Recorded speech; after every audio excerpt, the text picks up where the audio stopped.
Efectivamente, en la parte previa del programa habíamos tratado de poner un poco las cosas en contexto. Todo lo que ocurrió el 1 de septiembre, todas las cosas que produjo dentro del gobierno, e incluso el que algunas personas que impensadamente se han manifestado dentro de ellos a favor de un diálogo y un intento de ver si era posible establecer una mesa, frente a lo cual los mediadores internacionales pidieron pues la discreción necesaria hasta ver si eso era posible. Entonces apareció Diosdado Cabello, que no estaba incluido en el asunto, poniéndole dinamita a la cosa, y de ahí en adelante se desarrolló una dinámica en la cual la Mesa de la Unidad ayer mismo emitió un comunicado y Chugo Torrealba ofreció varias entrevistas en programas radiales y hoy lo tenemos aquí con nosotros.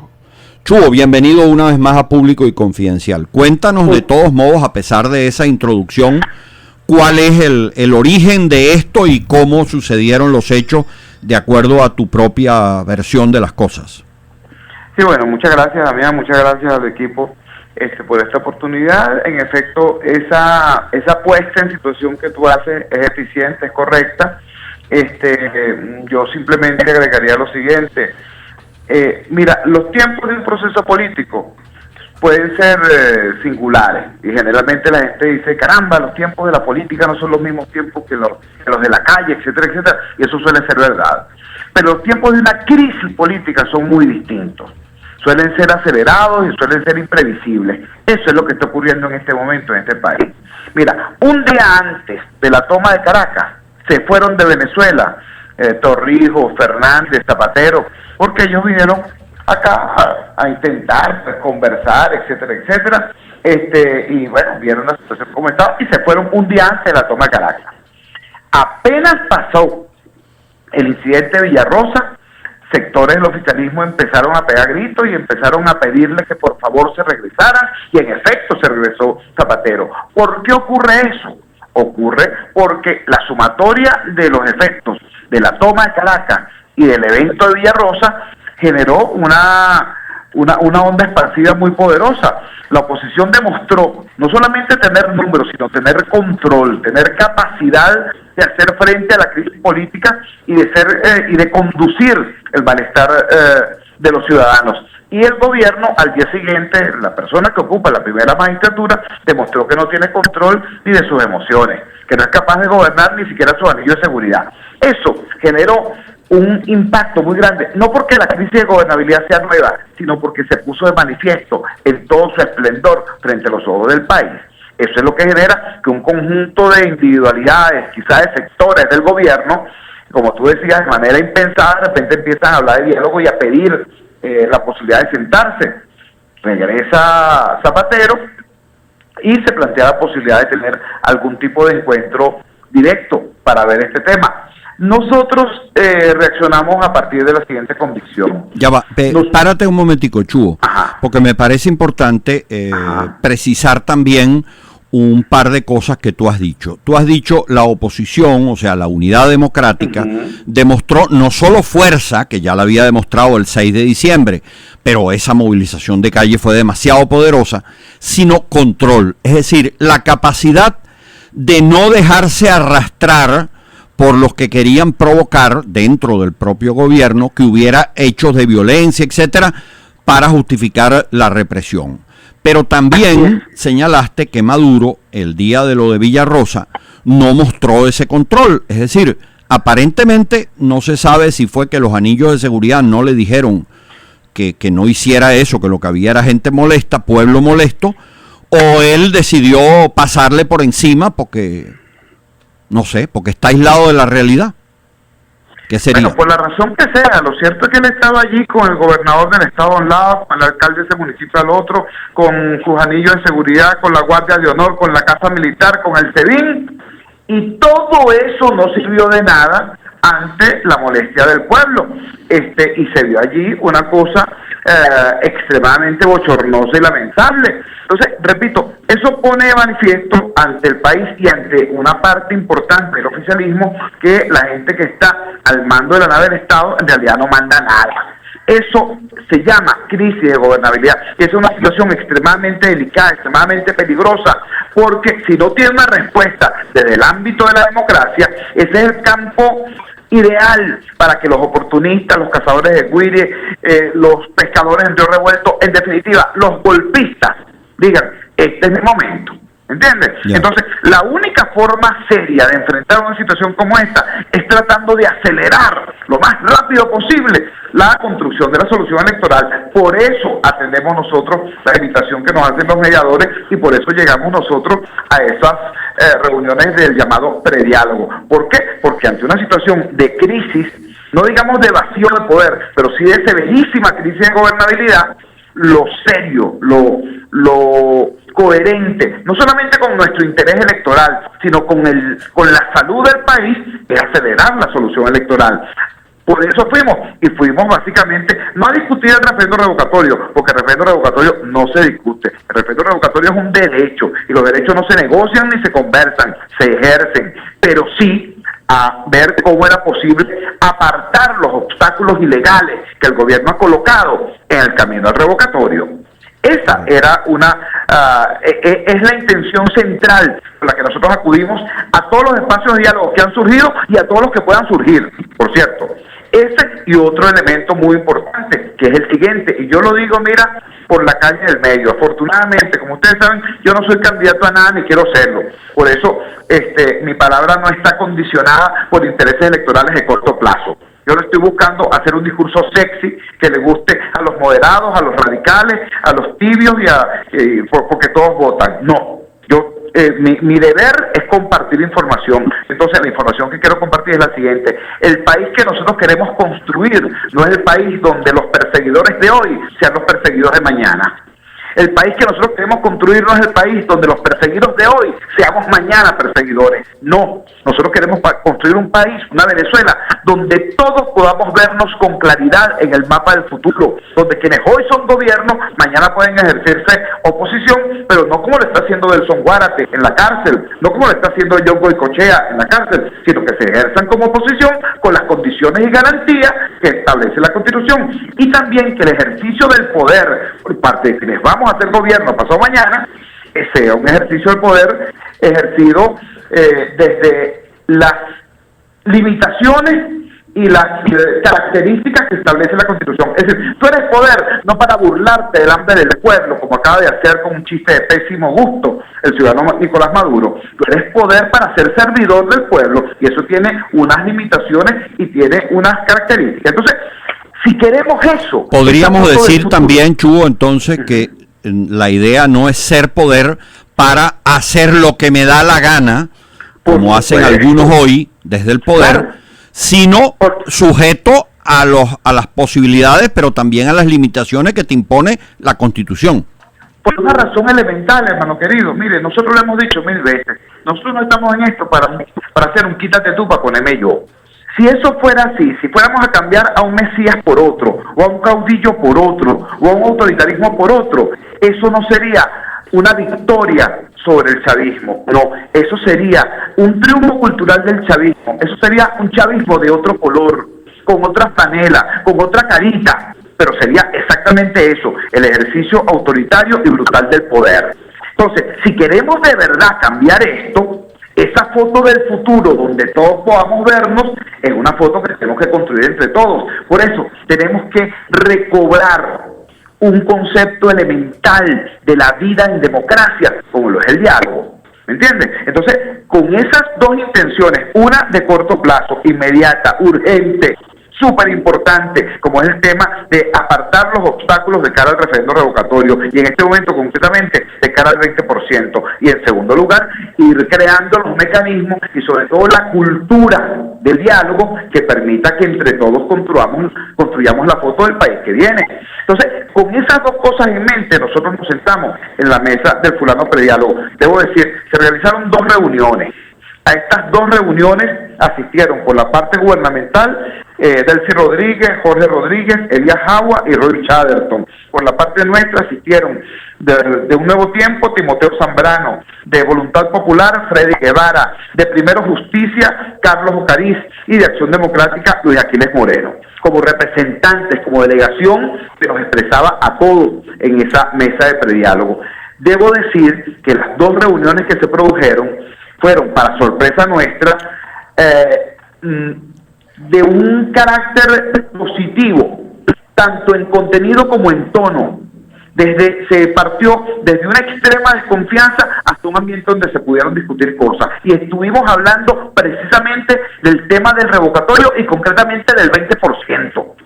Se dijo eso. Ahora, ¿qué ocurrió? Bueno, evidentemente hay un problema, sigue habiendo un problema muy severo dentro del gobierno, un problema de gobernabilidad. Hay un factor allí que no se sintió representado en ese grupo y dinamitó o intentó dinamitar el proceso con su declaración del lunes pasado, el señor Diosdado Cabello, cuando dijo, hay unas reuniones secretas y tal y cual.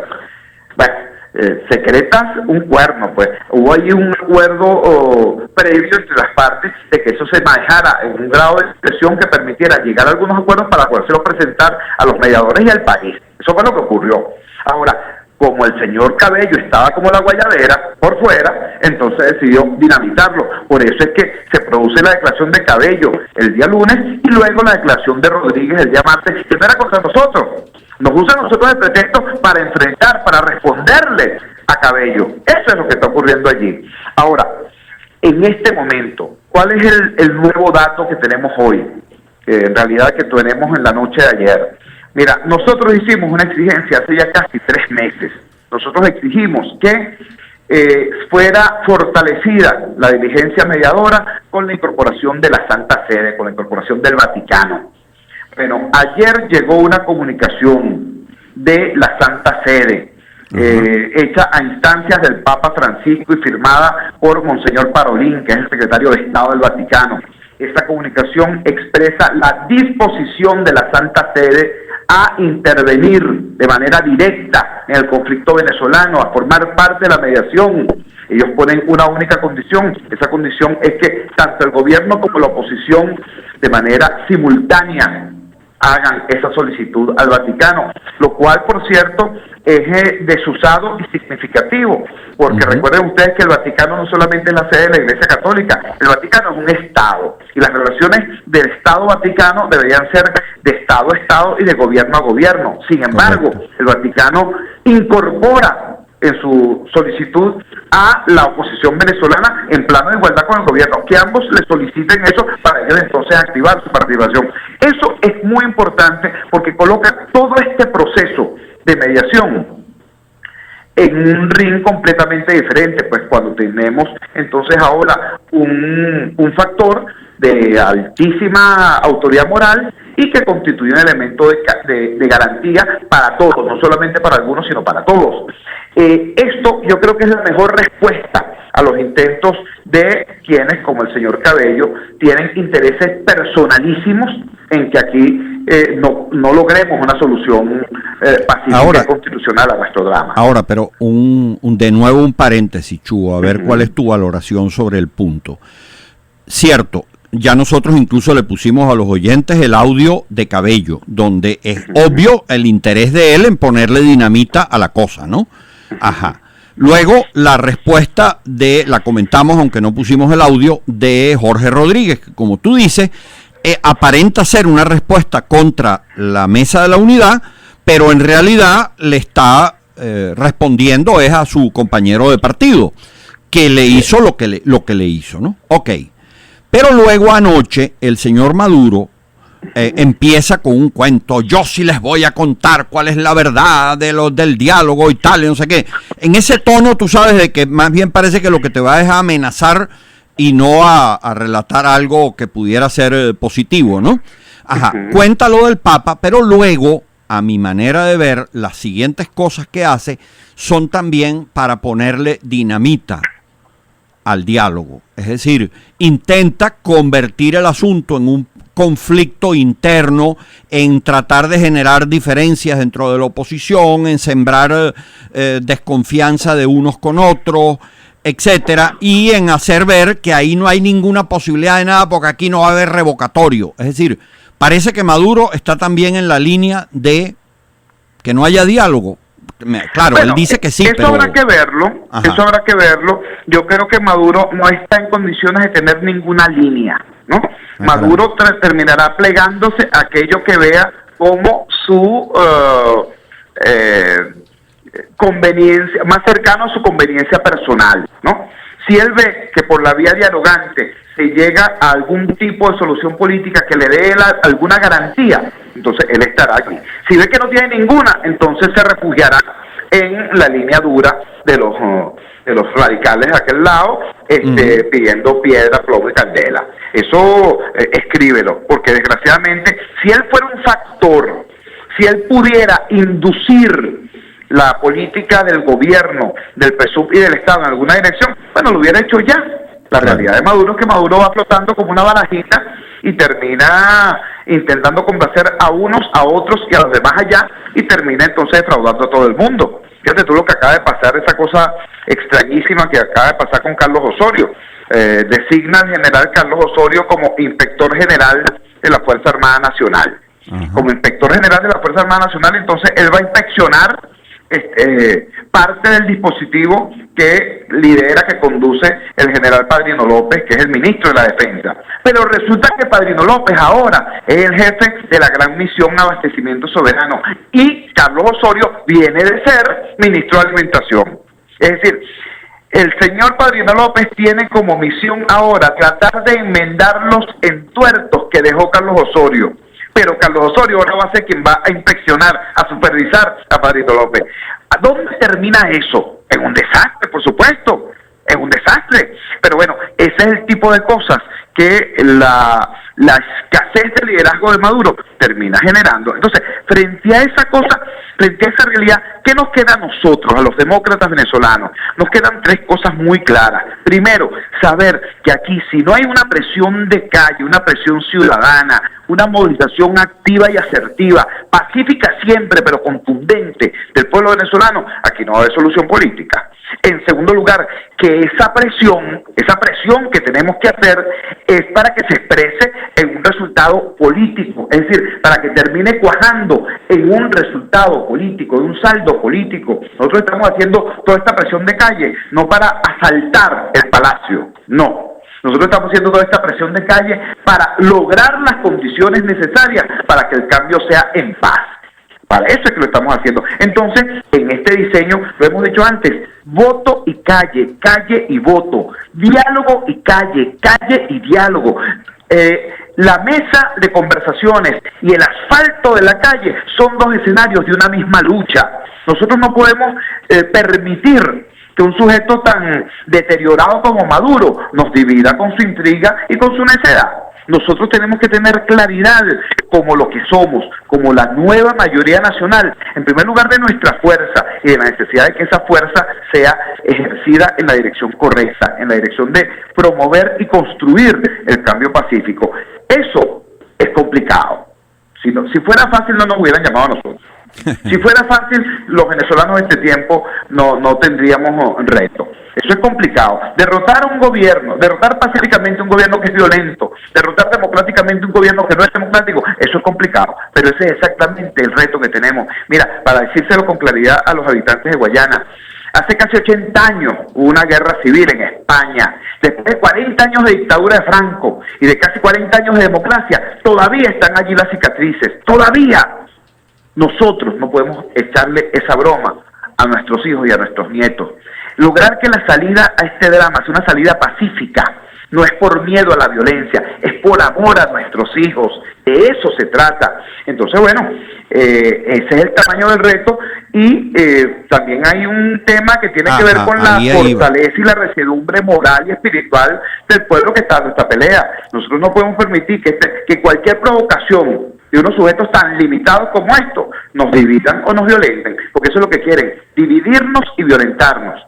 No lo van a lograr. Yo he comentado aquí largamente en los días previos de que eso que llaman la sala situacional de Miraflores, que diseña algunas de las políticas de comunicación que ellos siguen, que si la guerra económica y todas esas boberías, también diseña campañas de contrainformación, de siembra de tal, tienen unos laboratorios en las redes sociales disfrazados, estimulan a gente dentro del anchísimo universo de personas que son de la oposición para tratar de sembrar cizaña, etcétera, etcétera. O sea, todo eso ellos lo ponen en marcha y se trata de actuar lo mejor posible y no dejarse arrastrar por todo eso. Pero ahora tenemos un problema, que supuestamente el CNE debía haber sido hoy, pero creo que lo pospusieron para el viernes, va a anunciar por fin cómo queda lo de la fecha y las condiciones, ¿verdad? Para el 20%, ¿no? Y entonces ustedes en la mesa de la unidad decidieron mover la protesta que estaba prevista para el día de hoy para el día viernes. Correcto. Entonces nos gustaría que nos explicaras un poco de qué se trata y también estamos a la espera, que entiendo que hoy la mesa de la unidad local aquí en Guayana va a dar a conocer sus coordenadas pues para lo del viernes. Una cosa se conecta con otra perfectamente, Damián, porque ciertamente nosotros habíamos anunciado el día de la toma de Caracas que para hoy, miércoles 14, íbamos a realizar una protesta, una jornada nacional de movilización ciudadana a propósito del tema del 20%. ¿Por qué lo fijamos para el miércoles 14? ¿Porque nos gusta más que el 15 o que el 13? No, sino porque estaba anunciado en una comunicación escrita que nos envió el Consejo Nacional Electoral que ellos el día 13 iban a informar sobre las características, las condiciones para recabar el 20%. Por eso fue que nosotros hicimos el pasado miércoles 7 la movilización diciendo cuáles eran nuestras condiciones, nuestra visión de ese proceso, y dijimos, bueno, si ellos lo van a anunciar el 13,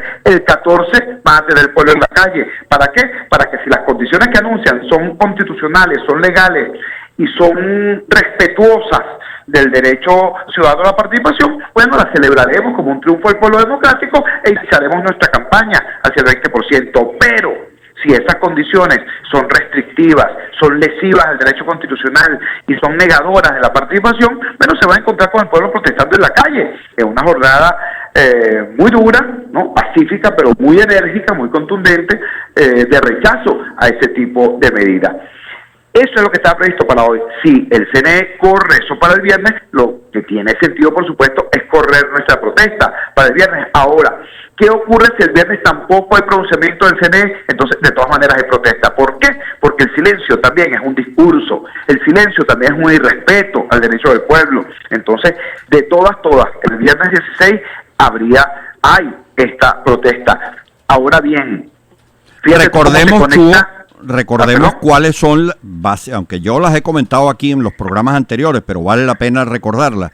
¿Cuáles son las 3 exigencias que ustedes le hacen al CNE? Sí, en realidad 4. La primera, el tema de la fecha. La fecha no puede ser finales de octubre. En una crisis política acelerada como la que está viviendo el país, retrasar todo lo que tiene que ver con el RR es trabajar para los golpistas, es trabajar para quienes acarician, sueñan y fantasean con la idea de que un sangrero les permita mantener sus impunidades y sus inmunidades, o les permita la gloria del revanchismo. La fecha, acelerar la fecha, acercar la fecha es fundamental. En segundo lugar, la segunda condición que establecemos y que requerimos es el tema de la disculpen un segundito. No, hermanito, está grabando. Bueno, en segundo lugar, el tema del 20%. El 20% tiene que ser nacional, el 20% no puede ser desagregado por entidad. No es un tema de interpretación del gobierno o de la oposición, es un tema del texto y del espíritu del artículo 72 constitucional. El artículo 72 constitucional establece que el referendo revocatorio será convocado por demanda del 20% del REP en la circunscripción en la que se produzca el referendo revocatorio. Si usted va a revocar un alcalde, la circunscripción es el municipio. Si va a revocar un gobernador, la circunscripción es el estado. Si vas a revocar a quien ocupa la presidencia de la república, la circunscripción es nacional. Entonces, ese es el segundo tema. El tercer tema, la cantidad de máquinas. Tiene que ser una cantidad de máquinas suficiente para recibir, para atender a todos los venezolanos que tienen derecho a manifestarse en este proceso. Y esos venezolanos son todos los integrantes del registro electoral permanente, 19 millones de personas. Entonces, la dotación tecnológica, la plataforma tecnológica para atender ese volumen de personas tiene que ser suficiente. Y finalmente, la ubicación de las máquinas, que no se vuelva a incurrir en la piratería, en la deshonestidad política y profesional de ubicar las máquinas donde no está la gente y dejar a la gente sin máquinas. Eso lo hicieron cuando el 1%. Bueno, en esta ocasión es absolutamente intolerable que eso ocurra. Esas son las 4 condiciones que estamos planteando. Pero fíjate tú, yo te quería conectar todo este tema, estas condiciones, la necesidad de que el 20% sea una jornada cívica y no un nuevo episodio de manipulación electoral del gobierno, con todo este asunto, todo este affair, ¿no? Toda esta operación sucia a propósito del tema del prediálogo. ¿Para qué busca esto el gobierno? Bueno, para, repito, dividirnos y de alguna manera desmoralizarnos, para tratar de lograr que la jornada del 16 no tenga la contundencia que tuvo la del 7 o la del 1, ¿me entiendes? Correcto. Para entonces de esa manera decir, bueno, no ha habido un reclamo contundente, no tengo por qué hacerle caso a esos requerimientos. Esa es la lógica castrista que preside este tipo de operaciones psicológicas que hace el gobierno. Nuestro papel como ciudadanía democrática es no darles ese gusto. Nuestro papel como ciudadanía democrática es mantenernos unidos, movilizados, pacíficos y contundentes. De eso se trata. Correcto. Bueno, Chugo, no sé si hay algún otro elemento, porque nos quedan un par de minutos nada más de esta parte del programa. No, yo creo que lo que hay que, quizás simplemente como guinda de la torta, es recordar las cosas que están ocurriendo en escenarios aparentemente tan dispares como la isla de Margarita y Mercosur. Que en ya Mercosur, nosotros lo comentamos ampliamente en la primera parte del programa. Claro, en Mercosur es evidente que bueno, el gobierno llevó una derrota tremenda. A mí me duele, debo decirlo, porque afuera la gente no dice, bueno, es que Maduro es tal cosa, o es que Delcy Rodríguez es tal otra. No, afuera se dice Venezuela. Sí. Para nosotros reconstruir la marca país va a costar un imperio, pero bueno, esto forma parte del daño que le hace esta administración y este sistema, este régimen a toda Venezuela. Lo que acaba de ocurrir en Mercosur es revelador de cómo el gobierno está absolutamente aislado, independientemente de que haga el sarao que haga en Margarita. Y lo de Margarita, es decir, que para hacer una reunión cumbre en Margarita tenga no que militarizar por la mar, no militarizar los alrededores del hotel donde se hace la convención, no. Hasta el último pueblo de pescadores tiene una tanqueta en la entrada. Hasta el último lugar de la isla está erizada de bayonetas. Eso es lo que te revela también, es el miedo y la desconfianza que tiene el régimen del pueblo. Entonces, repito, un gobierno que está perdiendo desde Mercosur hasta en el alma de sus más humildes habitantes. Eso no tiene vuelta atrás. Lo cual nos pone a nosotros en una responsabilidad muy grande. Nuestra responsabilidad ya no es hacer oposición, nuestra responsabilidad es articular la transición, liderar la transición en paz a la democracia. Ese es el tamaño del reto. Muy bien. Bueno, muchísimas gracias, Chugo. Como siempre, pues, público y confidencial a tu orden. Bien. Bueno, creo que han sido bastante completas. Siempre habrá una que otra cosita que se hubiera podido ampliar, pero bueno, el tiempo en radio no es tampoco ilimitado. Y aquí estuvimos alrededor de 30 minutos escuchando toda esta explicación tan... a algunos que no hayan podido escucharlo, porque el señor Valverde lo estaba grabando. ¿Qué es lo que va a hacer usted con esa grabación, señor Valverde? Viene una sorpresa, no te preocupes. ¡Escondida! Cuente. Bueno, lo va a contar al regreso.